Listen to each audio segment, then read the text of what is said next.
Today we're diving into something that will be an absolute killer, literally. Terminator T-1000 makes its way into Mortal Kombat 1. Yeah, you heard me right. We're talking about the liquid metal assassin himself, bringing his shape-shifting deadly arsenal into combat. Just think of the insane moveset, brutal fatalities, and unstoppable abilities this guy could bring to the table. Stick around because we're going to break down exactly how the T-1000 could dominate the world of Mortal Kombat. Trust me, you don't want to miss this. Now, we're going to be going over a few talking points in this video, and as always, you can skip to any of these talking points by going to the comment section and clicking on the appropriate timestamp. Now, we're going to touch on fighting style, moveset ideas, fatalities, special abilities, overall gameplay strategy, and then we're going to end the video with about 3 questions. So with that being said, let's go ahead and kick things off with the fighting style. That's what we're going to kick it off at. Now, I want to touch on his fighting style, but before we get into it, I want to make it clear that this is my prediction video for his overall character. Straight up, let's go. Now, the T-1000 liquid metal form could allow him to have a fluid and unpredictable fighting style, utilizing his ability to morph parts of his body into weapons. He could seamlessly transition between melee strikes and ranged attacks, making him a versatile and hard to read opponent. That's my prediction for his just overall fighting style. Now, shape-shifting. Let's speak on the shape-shifting ability. His fighting style could incorporate shape-shifting abilities where his morphing limbs could turn into blades, hammers, or spikes, adding a lot of variety to his attacks. This would also allow him to adapt to different opponents by changing his approach mid-flight, which would be super duper dope. Now, I will say this here. The next one we're going to be touching on is going to be moveset ideas. This is the next talking point. The T-1000 could use his liquid metal body to perform attacks like turning his arms into sharp blades or stabbing weapons. A move where he, basically turns his hands into a spear and impales his opponents. That could be a powerful attack. Straight up, no lie. Now, his second move I would give him is throwing spikes. Something similar to Reiko, but it'll be like a ranged move that could involve him launching parts of his liquid metal body as spikes or javelins, dealing a large amount of damage from a distance. Now, the next move I would give him would be a reformation dash. Now, the T-1000 could quickly dash forward, momentarily breaking into a liquid state to avoid attacks, almost like Kilgore, or Fulgore, I should say, from Killer Instinct. Or was it Glacier? It was one of the two that can just mud their way across the floor liquidly. Now, so basically he could, let me paint the picture for you again because I went into the whole Killer Instinct thing. The T-1000 could quickly dash forward, just kind of momentarily, breaking into a liquid state to avoid the attacks, and then reform, striking the opponent. So almost like an uppercut where he turns into liquid form, goes across the floor really, really fast and come up like a uppercut, come up and uppercut. It's almost like having Rain. If Rain was to turn into a puddle of water, dash forward and then uppercut you out of that puddle of water. So think of it that way. Now, this could be a great evasive move also, allowing him to close the gap or escape dangerous situations. That's what I would give him. Now, the last move I would give him, since we only can do 4, it would be an absorption strike.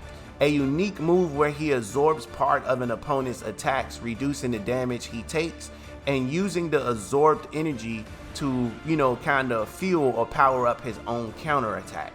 That right there is something that would be super dope for his character, just straight up, So the next thing that I would want to go into, it would be for our next talking point, is going to be fatalities.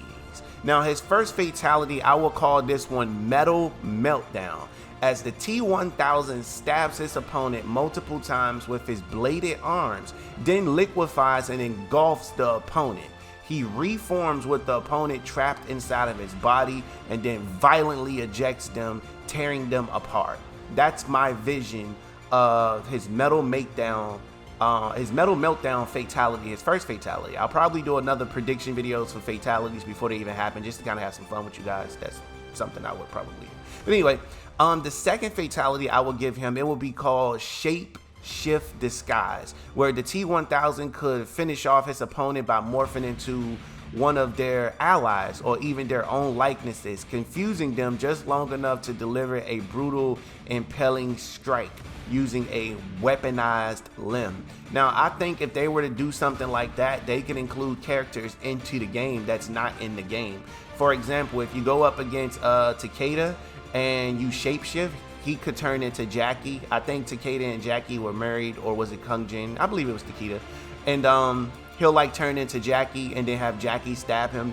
And then for like, let's say for Scorpion, it'll be Harumi. And then for Sonya, it would be Cassie. You get what I'm saying? Like characters they're related to. Or for Johnny Cage, it could be Sonya also. So that would be super dope to kind of have that, have those characters that are non-playable in the game, or at least different versions of those characters. That would be super dope or whatever. So that's my thoughts on that. And before we continue, really quickly, I just want to point out that I want you guys to hit that like button. Now let's touch on the next talking point, which is going to be none other than special abilities. Now, reformation. The T-1000 could have a passive ability, and like I said, I'll call this one reformation. He'll have a passive ability similar to Jade, where he regenerates a small amount of health over time, reflecting his ability to heal and reform just like he did in the movies. This would make him a resilient character who's hard to put down. And if you take a look at the background, I kind of blurred everything out or made it transparent so you can see it. I don't want to get a copyright strike, so you're gonna have to just kind of focus and look at the background to check out some of his powerful moves and stuff like that. Now, his second special ability will be a disguise. What I mentioned earlier, another special ability could involve him briefly disguising himself as the opponent or another character, confusing the enemy and allowing him to land a surprise attack, almost like a Shang Tsung type character but in liquid form. That's what I would do with that disguise attack. Now, his third special ability would be called Liquid Armor, a defensive ability where he hardens parts of his liquid metal body to reduce incoming damage or to reflect projectiles back at the attacker. That is the third move that I would give him there. So that's just my take on it. Now that I've said that, again, make sure you hit that like button. I had to say it twice. So let's go ahead and get into our next talking point, which is going to be overall gameplay strategy. Now, the T-1000 will be a mix of offense and defense as an overall character, with a focus on adaptability and unpredictability. His ability to morph and change form mid-combat will make him a formidable opponent, keeping players on their toes. His regenerating health, I should say, and defense capabilities would make him durable, while his shape-shifting attacks would ensure he's never out of options in a fight. So that's basically my whole overall gameplay strategy for the character, how I would build the character if I was the person that was building the character. Now, I also just want to go ahead and say thank you for watching this far into the video, and make sure you hit that like button. I hate to keep saying it, but the like button is very important towards the algorithm and getting more people to see the video. It's free and it only takes 2 seconds. So let's move to the last part of this video, the last segment, which is going to be our engagement questions. It's going to be 3 of them. What do you think of the T-1000's potential moveset that I just created for you guys? I can't wait to see NRS's, but what do you think? Would you play with my character? We'll revisit this later down the line when the T-1000 actually come out, and then compare their moves to my moves. So if you're watching this video as in the future and the T-1000 is already out and I haven't done that video, just leave a comment on this video saying, hey bro, I want that comparison video that you promised, and I'll make it for you. All right. Second question is, would you prefer him as a more defensive character or an aggressive character? That's what I want you to answer. And what other moves, this is the third question, what other moves or fatalities would you like to see from the T-1000 in Mortal Kombat 1? So I'm going to take these questions along with the timestamps and I'm going to pin them to this video so you guys can answer them in the comment section and we can just start this big old thread is what we can do. So that's a wrap, Combat Crew. So what do you think? Could the T-1000 be the next unstoppable force in the Mortal Kombat 1 universe? I've shared my thoughts on how this fight could be super sick from the fatalities and everything else he could have, and he might even change the game. But now it's your turn. Drop a comment below with your ideas for the T-1000 and let's keep this conversation going. If you enjoyed this video, make sure to hit that like button and smash that subscribe button also so that you don't miss any of my future Mortal Kombat content. Until next time, stay brutal and keep the combat going. Thanks for watching. Catch you in the next one.